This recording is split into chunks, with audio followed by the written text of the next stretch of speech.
Assalamualaikum warahmatullahi wabarakatuh. Halo semuanya. Perkenalkan, kami dari kelompok 2. Di sini kami akan menjelaskan materi pembukaan Undang-Undang Dasar tahun 1945. Sebelumnya kita kenalan dulu yuk sama kelompok 2 yang terdiri dari Adis dan saya sendiri Bella, dan ada Farhan, ada Sharon, dan ada Yuliani.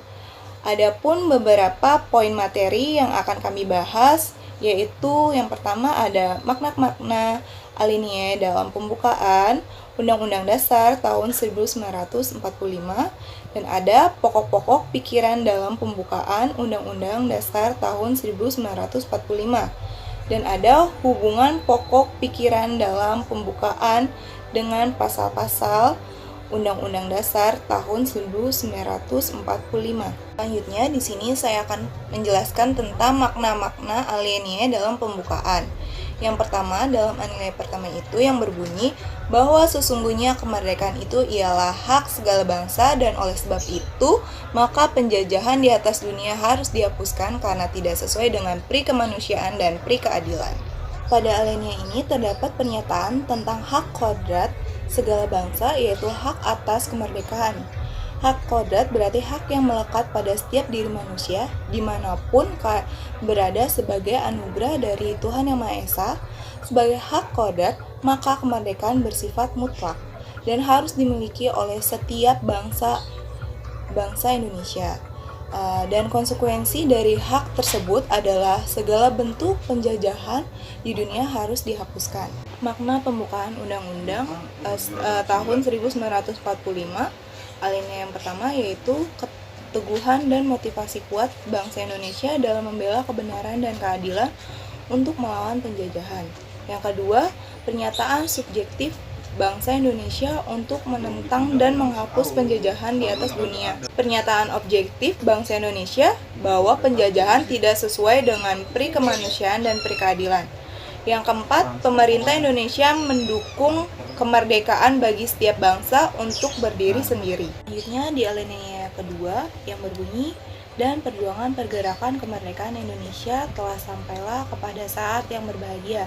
Dengan selamat sentosa mengantarkan rakyat Indonesia ke depan pintu gerbang kemerdekaan negara Indonesia yang merdeka, bersatu, berdaulat, adil, dan makmur. Alinea ini menunjukkan kebangsaan dan penghargaan atas perjuangan bangsa Indonesia selama merebut kemerdekaan. Ini berarti kesadaran bahwa kemerdekaan dan keadaan sekarang tidak dapat dipisahkan dari keadaan sebelumnya. Makna alinea kedua ini yang pertama itu kemerdekaan bangsa Indonesia dicapai melalui perjuangan melawan penjajah. Jadi kemerdekaan bukanlah hadiah dari bangsa lain. Dan yang kedua itu adanya momentum yang harus dimanfaatkan bangsa Indonesia untuk menyatakan kemerdekaannya. Dan yang ketiga, bagi bangsa Indonesia, kemerdekaan bukan akhir perjuangan. Kemerdekaan harus diisi dengan berbagai hal yang bertujuan untuk mewujudkan negara Indonesia yang merdeka, bersatu, berdaulat, adil, dan makmur. Dalam arti merdeka itu sendiri adalah negara yang bebas dari belenggu penjajahan. Sedangkan dalam arti bersatu, artinya keinginan bangsa Indonesia untuk bersatu dalam kerangka negara kesatuan Republik Indonesia. Sedangkan berdaulat dalam artian Indonesia sederajat dengan negara lain yang bebas menentukan arah dan kebijakan negaranya sendiri, tanpa campur tangan dari negara lain. Sedangkan keadilan artinya negara Indonesia menegakkan keadilan bagi semua warga negara Indonesia. Negara Indonesia hendak mewujudkan keadilan dalam berbagai aspek kehidupan yang meliputi politik, ekonomi, sosial, budaya, dan pertahanan keamanan. Dan sedang dalam artian makmur, artinya bangsa Indonesia bercita-cita memakmurkan dan mensejahterakan semua warga negara Indonesia secara material, spiritual, dan batinian. Dalam artian perwujudan kemakmuran tersebut bukan sekedar dari kemakmuran perorangan atau kelompok, tetapi juga bagi seluruh lapisan masyarakatnya. Selanjutnya masuk ke pembahasan makna pembukaan Undang-Undang Dasar 1945 alinea yang ketiga. Bunyinya yaitu atas dengan rahmat Allah yang Maha Kuasa dan dengan didorongkan oleh keinginan luhur supaya berkehidupan kebangsaan yang bebas, maka rakyat Indonesia menyatakan dengan ini kemerdekaannya. Alinea ketiga ini secara tegas menyatakan pengakuan dan juga kepercayaan bangsa Indonesia terhadap Tuhan yang Maha Esa. Manusia adalah makhluk Tuhan yang beri atas jasmani dan juga rohani. Manusia bukanlah mesin yang tidak memiliki jiwa. Berbeda dengan pandangan yang menyatakan bahwa manusia hanyalah fisik belaka. Ini menegaskan bahwa adanya keseimbangan antara kehidupan secara material dan spiritual, kehidupan jasmani dan rohani, serta kehidupan dunia akhirat. Nah, makna pembukaan Undang-Undang Dasar 1945 alinea ketiga yaitu yang pertama, kemerdekaan bangsa Indonesia bukan hanya faktor material saja, tetapi juga atas berkat dan rahmat Tuhan yang Maha Kuasa. Jadi hal ini merupakan motivasi spiritual agar Indonesia mau bebas. Yang kedua, keinginan seluruh rakyat Indonesia untuk hidup berkesinambungan antara kehidupan material dan juga spiritual serta kehidupan dunia dan akhirat.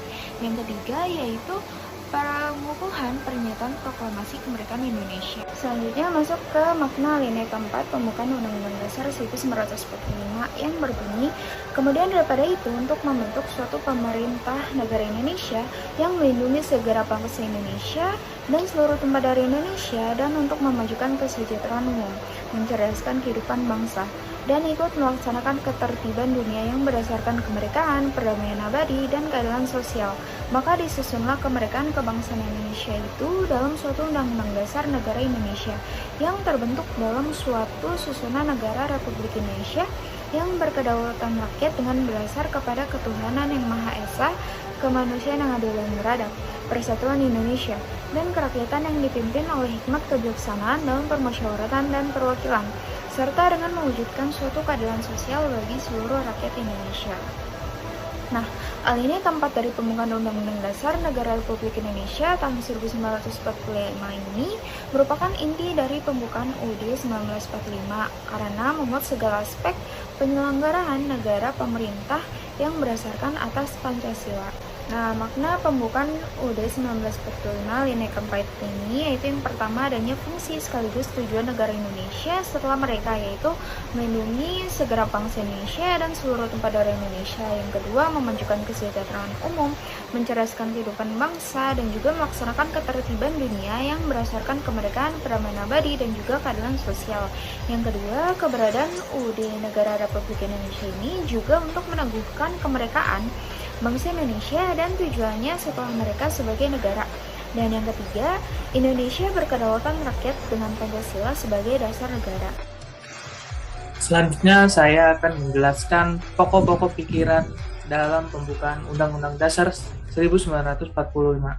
Dalam pokok-pokok pikiran pembukaan UUD ini terdapat dibagi menjadi 4, yaitu sesuai dengan alinea 1 sampai dengan 4. Pertama, pokok pikiran persatuan. Pokok pikiran ini berbunyi, negara melindungi segenap bangsa Indonesia dan seluruh tumpah darah Indonesia dengan berdasar atas persatuan. Rumusan ini identik dengan sila ketiga, yaitu menyatakan bahwa negara siap melindungi bangsanya serta seluruh wilayah Indonesia dari paham-paham individualistik ataupun golongan. Contoh penerapan pokok pikiran persatuan yang pertama ini yaitu menjaga persatuan, mencegah perpecahan, rela berkorban untuk kepentingan negara, memelihara ketertiban dunia, dan meningkatkan rasa kebanggaan serta bertanah air Indonesia. Pada pokok pikiran yang kedua yaitu pokok pikiran keadilan sosial. Berbunyi, negara ingin mewujudkan keadilan sosial bagi seluruh rakyat Indonesia. Rumusan ini identik dengan sila kelima Pancasila, di mana dalam penerapan pokok pikiran keadilan sosial ini yaitu bersikap adil, menolong orang lain, bekerja keras dan tidak pernah putus asa, menghargai hasil karya orang lain, dan menjaga keseimbangan antara hak serta kewajiban pribadi orang lain.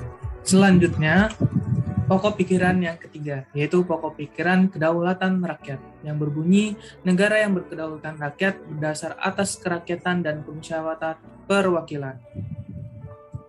Rumusan ini identik dengan sila keempat Pancasila, di mana sebagai negara yang menerapkan sistem demokrasi dan musyawarah mufakat, maka diharapkan kedaulatan rakyat dan permusyawaratan perwakilan dapat berjalan di Indonesia dengan lancar sesuai dengan kaidah kedaulatan rakyat, yaitu kedaulatan yang dipegang oleh rakyat dan dilaksanakan menurut undang-undang. Contoh penerapan pokok pikiran kedaulatan rakyat ini adalah tidak memaksakan kehendak orang lain, mengutamakan musyawarah, menghargai hasil keputusan, manusia mempunyai kedudukan, hak, dan kewajiban yang sama, dan diutamakan kepentingan bersama di atas kepentingan pribadi. Lalu, pokok pikiran yang terakhir yaitu pokok pikiran ketuhanan, di mana yang berbunyi, negara berdasarkan atas ketuhanan yang Maha Esa, menurut dasar kemanusiaan yang adil dan beradab. Rumusan ini identik dengan sila pertama dan kedua Pancasila, yaitu dalam penerapan pokok pikiran ketuhanan, yaitu menghormati pemeluk agama lain, tidak menganggap agama sendiri sebagai yang paling baik, menjaga kerukunan umat beragama, menghargai kebebasan beragama, dan tidak memaksakan sesuatu kepercayaan seseorang di negara ini. Maka, secara tersirat, pokok pikiran ini menegaskan kepada pemerintah dan perangkat hukum lainnya untuk tetap menerapkan budi pekerti kemanusiaan yang baik dan ketakwaan terhadap Tuhan. Berikutnya masuk ke pemateri hubungan pokok pikiran dalam pembukaan dengan pasal-pasal UUD 1945. Pembukaan UUD 1945 mempunyai fungsi atau hubungan langsung dengan pasal-pasal UUD 1945. Karena UUD 1945 mengandung pokok-pokok pikiran yang diatur dalam pasal-pasal UUD 1945. Besaran nilai yang terkandung dalam Pancasila tetap kita sadari dan tetap memperhatikan hubungan antara pembukaan dengan ketentuan UUD 1945. Dapat disimpulkan bahwa UUD 1945 yang memuat dasar falsafah negara Pancasila dengan pasal-pasal UUD 1945 merupakan satu kesatuan yang tak dapat dipisahkan, bahkan merupakan rangkaian kesatuan nilai dan norma. Pasal-pasal UUD 1945 merupakan perwujudan dari pokok-pokok pikiran yang terkandung dalam pembukaan UUD 1945, yang tidak lain adalah pokok-pokok pikiran persatuan Indonesia, keadilan sosial, kedaulatan rakyat berdasar atas kerakyatan dan permusyawaratan atau perwakilan, dan ketuhanan yang Maha Esa menurut dasar kemanusiaan yang adil dan beradab. Kedudukan pembukaan UUD 1945 hubungannya dengan pasal-pasal yang pertama yaitu dalam hubungannya dengan tertib hukum Indonesia, maka pembukaan UUD 1945 mempunyai hakikat kedudukan yang terpisah dengan batang tubuh UUD 1945. Dalam kedudukannya sebagai pokok kaidah negara yang fundamental, pembukaan UUD 1945 mempunyai kedudukan yang lebih tinggi dari batang tubuh. Yang kedua, pembukaan UUD 1945 merupakan suatu tertib hukum tertinggi dan pada hakikatnya mempunyai kedudukan lebih tinggi daripada batang tubuh UUD 1945. Yang ketiga, pembukaan UUD 1945 merupakan pokok kaidah negara yang fundamental yang menentukan adanya UUD 1945 yang menguasai hukum dasar negara baik tertulis maupun yang tidak. Jadi merupakan sumber hukum dasar negara. Yang keempat, pembukaan UUD 1945 berkedudukan sebagai pokok kaidah negara yang fundamental, mengandung pokok-pokok pikiran yang harus dijabarkan ke dalam pasal-pasal UUD 1945. Hubungan antara pembukaan UUD 1945 dengan batang tubuh UUD 1945 yaitu pokok-pokok pikiran yang terkandung dalam pembukaan UUD 1945 diatur dalam pasal-pasal UUD 1945. Sila-sila Pancasila yang terdapat dalam alinea keempat pembukaan UUD 1945 memancarkan nilai-nilai luhur yang mampu memberikan semangat kepada pasal-pasal dalam batang tubuh UUD 1945. Pembukaan UUD 1945 alinea keempat mempunyai hubungan yang erat dengan batang tubuh UUD 1945, yaitu yang pertama, adanya ketentuan diadakannya UUD. Yang kedua, pembentukan pemerintah negara diatur dalam batang tubuh UUD 1945. Yang terakhir, ditetapkannya dasar kerohanian negara atau dasar filsafat negara yaitu Pancasila. Pokok pikiran yang pertama yaitu persatuan. Pasal-pasal yang terdapat dalam pokok pikiran pertama yaitu pasal 1 ayat 1, yaitu negara Indonesia ialah kesatuan yang berbentuk republik. Yang kedua, Pasal 18 ayat 1. Negara Kesatuan Republik Indonesia dibagi atas daerah-daerah, provinsi dan daerah provinsi itu dibagi atas kabupaten dan kota, yang tiap-tiap provinsi, kabupaten dan kota itu mempunyai pemerintahan daerah yang diatur dengan undang-undang. Kemudian, pasal 27 ayat 3. Setiap warga negara berhak dan wajib ikut serta dalam upaya pembelaan negara. Kemudian ada pasal 22E ayat 5. Pemilihan umum diselenggarakan oleh suatu komisi pemilihan umum yang bersifat nasional, tetap, dan mandiri. Kemudian, pasal 30 ayat 1.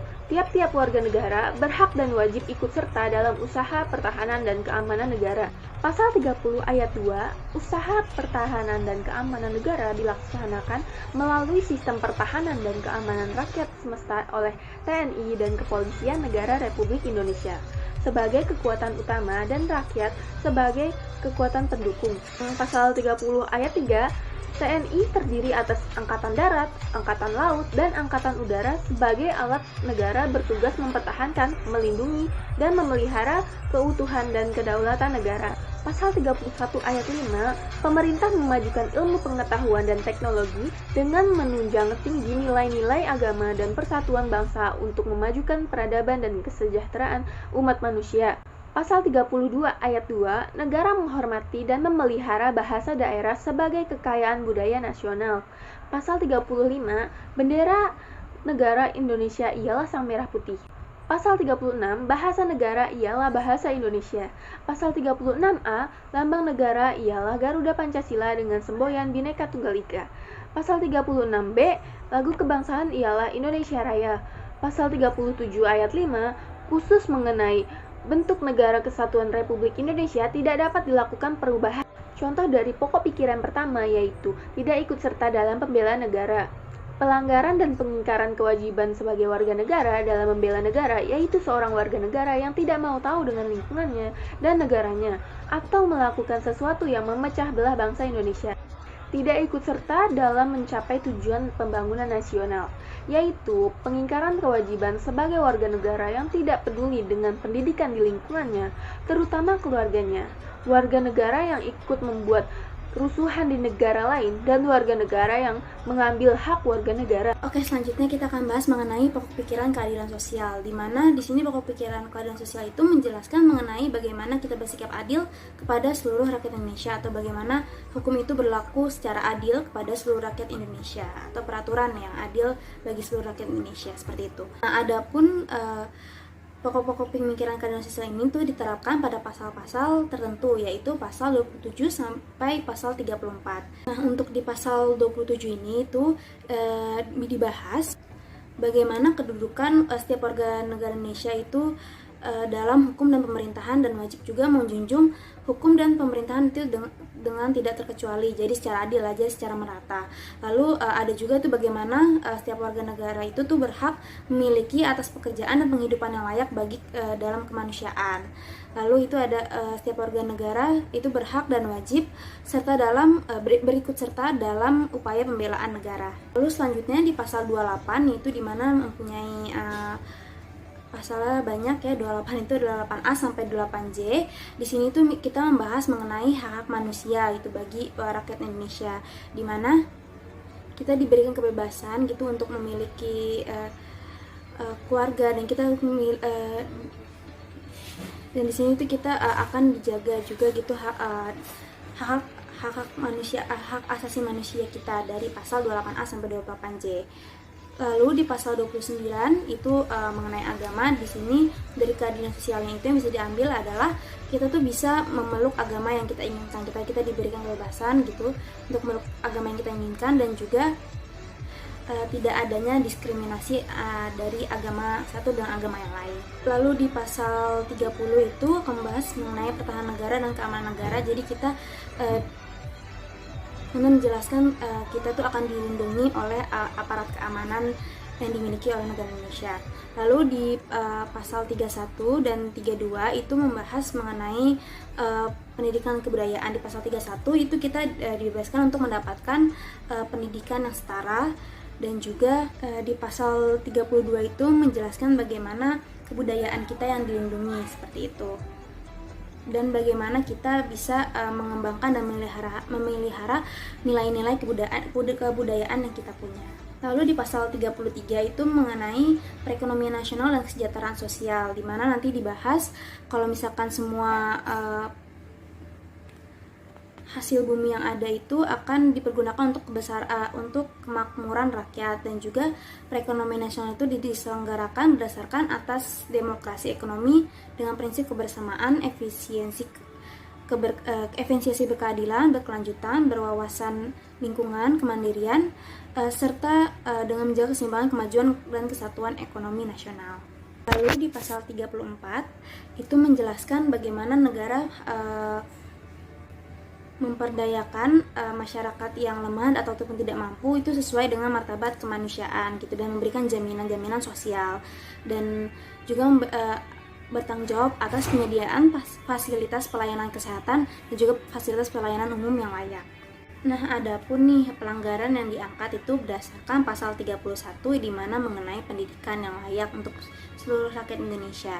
Jadi di sini untuk pelanggarannya itu tuh Indonesia kan merupakan negara berpendidikan, tetapi itu kondisi pendidikannya itu masih belum merata. Itu yang seperti kita ketahui. Nah, pendidikan yang belum merata di Indonesia itu menjadi masalah. Faktor yang menyebabkan pendidikan di Indonesia kurang merata adalah kemiskinan, lalu sumber daya manusia yang rendah, kualitas guru yang rendah juga, lalu juga rendahnya prestasi dan sarana dan prasarana sekolah.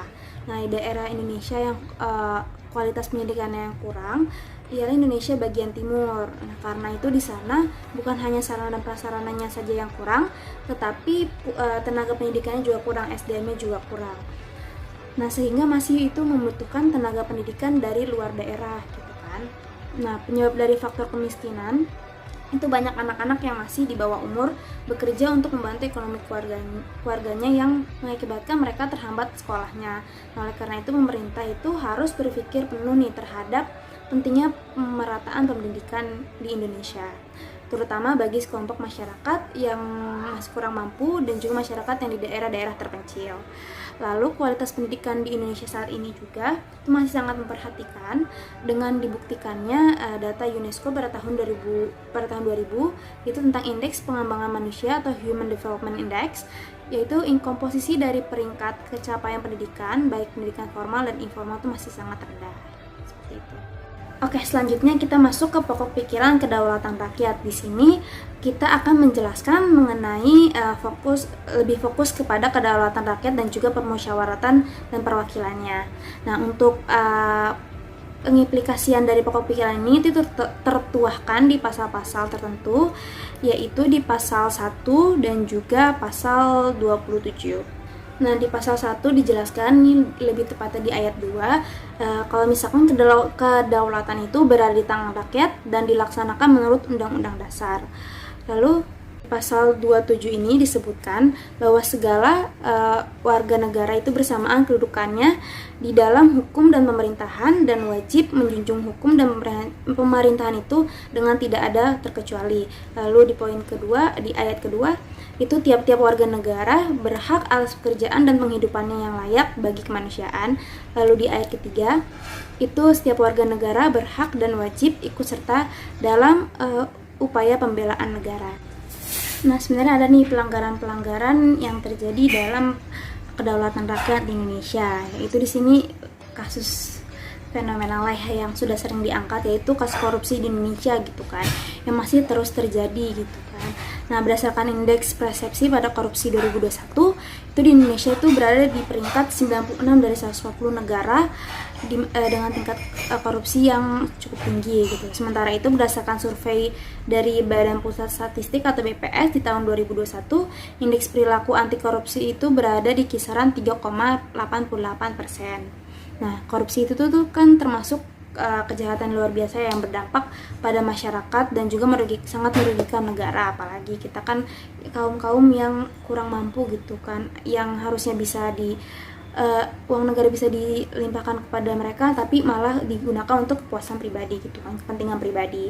Nah, contoh kasus korupsi terbesar di Indonesia yaitu adalah kasus Jiwasraya, Asrabi, dan bantuan likuiditas Bank Indonesia atau BLBH.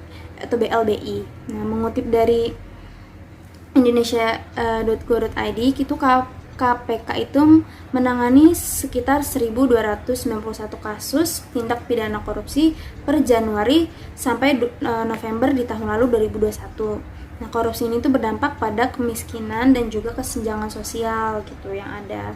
Dan juga selain itu korupsi menjadi awal permasalahan lain seperti naiknya harga dan juga kebutuhan pokok dan mengganggu penciptaan lapangan kerja. Itu kan seperti kasus kemarin itu ya, minyak. Nah, itu salah satu contohnya seperti itu. Kemudian pokok pikiran yang keempat yaitu ketuhanan, di mana ada di pasal 29 ayat 1, negara berdasar atas ketuhanan yang Maha Esa. Kemudian pasal 29 ayat 2, negara menjamin kemerdekaan tiap-tiap penduduk untuk memeluk agama masing-masing dan untuk beribadat menurut agamanya dan kepercayaannya itu. Contoh kasus dari pokok pikiran keempat yaitu adanya penyerangan, perusakan, dan pengusiran penganut Ahmadiyah Lombok Timur.